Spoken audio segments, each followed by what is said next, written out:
world that we're in.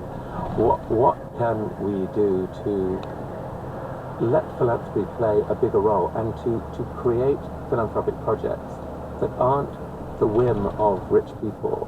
They are independently sourced, curated, made amazing. And for me, in 5 years' time, what I'd love the Audacious Project to be is one where millions of people around the world are await with excitement, you know, the sort of unveiling of a new batch of absolutely incredible philanthropic dreams, and they're supported by donors of all, you know, of all scale.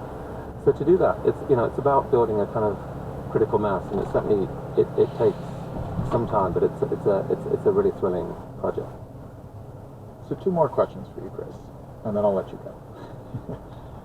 This is a show about big ideas, right? And we've talked about the adjacent possible. What is out there right now that you're most interested in? You know, what is the door in the adjacent possible that's open that you are most interested in walking through? I think it's probably the pathway to a sustainable planet. Everyone who believes in science is worried a bit about the climate crisis, or worried a lot about the climate crisis. And again, this is maybe my optimistic lens speaking, but we've done a lot of work at TED over the last year putting on this conference called Countdown and trying to find what the pathway forward looks like. I think that pathway exists. You know, most greenhouse gas emissions in the world come from companies. The only way that we're going to solve the problem is by companies changing what they do. Government plays an important role in that, but the companies themselves have to change. I really think there's been a tipping point in what businesses believe they have to do. By the incredible efforts of, you know, the youth movement over the last few years, it's changed how business leaders think, and many of them are now ready to do the right thing.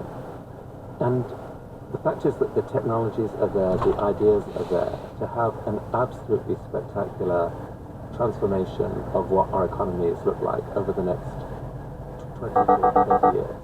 And that's all we've got, really, to figure this out. Core among that is an absolutely massive scale-up of clean energy. You know, the grid of 2050 will probably have to be 5 times bigger than the grid we have today, which means that sustainable energy has to grow by 12 or 13x. There's a wonderful TED talk by Solomon and Goldstein Rose explaining these numbers. Scale-up is incredible, but it's also, that's what's exciting to me. That's why I think the ideas will emerge. What will that be?